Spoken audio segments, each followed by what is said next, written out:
Dobrý deň, na mikrofóne je opäť vaše obľúbené korporátne prasa. Pre tých, ktorí už nie sú v kancli, mám len jedno. Nejdeš do piče! No a pre tých, ktorí ste ešte v kancli, ja verím, že je vás ešte dosť. Spravte si svoju 35. kávu, pohodlne sa usaďte, napravte si kravaty, pretože ideme do 11. kapitoly prepúšťanie a rituálne popravy. V našej spoločnosti neexistuje výpovedná lehota. Existuje len moment, kedy sa tvoj čip zmení na kus plastu a tvoj šéf ti povie, že si pre neho už len expirovaný tovar, ktorý smrdí neúspechom. Priprav sa na návod, ako dostať kopačky od korporátu tak rýchlo, že si nestihneš ani dopiť tú tvoju hnusnú kávu z automatu. Prepúšťanie. V HR príručkách sa tomu hovorí offboarding alebo optimalizácia personálnych zdrojov. V našom finančnom bytunku je to skôr ako náhla smrť v priamom prenose. Ešte pred minútou si bol vlka a teraz si len kus mesa, ktorý prekáža v zdravom prúde zisku.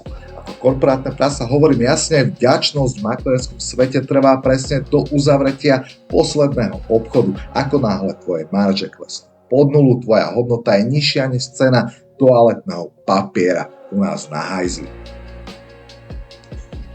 Čierny piatok a pach strachu.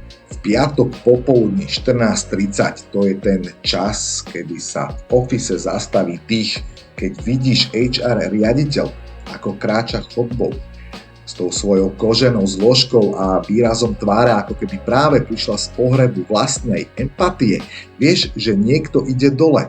Našej spoločnosti sa nevyhadzuje za dverami, vyhadzuje sa tak, aby to všetci videli a aby sa im triasli kolena až do pondelka.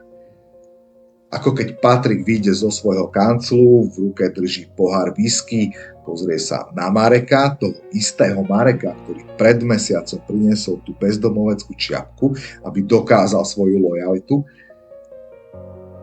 Marek, poď sem, ty môj malý neúspešný projekt, zavelí Patrik tak hlasno, že aj tancujúce grafy na monitoroch zamrznú. Dnes je tvoj veľký deň. Dnes ti vrátim tvoju slobodu, pretože tvoje výsledky sú tak úbohé, že by som radšej zamestnal cvičenú opicu. Tá by aspoň nerobila toľko právopisných chýb v reportoch pre investorov. Toto je ten moment. Žiadne ďakujem za prínos, žiadne budete nám chýbať, len čisté koncentrované poníženie pred celým tímom, aby sme si my ostatní uvedomili, že zajtra môžeme byť na Marekovom mieste my. Sexizmus ako posledné s Bohom. A potom je tu Michála. Michála, ktorá tam stojí v tých svojich vražedných lodičkách a s úškrnom sleduje Marekov pád. Patrik sa k nej otočí. Michála, miláčik, choď pomôcť Marekovi zbaliť tie jeho lacné perá a fotku tej jeho škaredej frajerky. Nechceme, aby tu po ňom zostal ten pach priemernosti. A keď skončíš, príď ku mne, musíme prediskutovať, komu pridelíme jeho portfólio.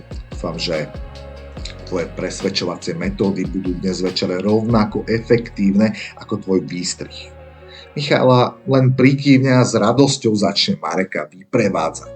V našom svete je prepúšťanie kolegu príležitosťou na kanibalizmus. Michála vie, že ak zoberie Marekových klientov, jej bonusy narastú. V korporáte nie je priestor na solidaritu. Sme ako svorka vlkov, ktorá zožerie toho slabšieho člena hneď, ako začne krývať. Ženy v našej firme sa učia byť krutejšie než chlapi, pretože vedia, že ak nebudú vrieskať s vlkmi, skončia ako korisť.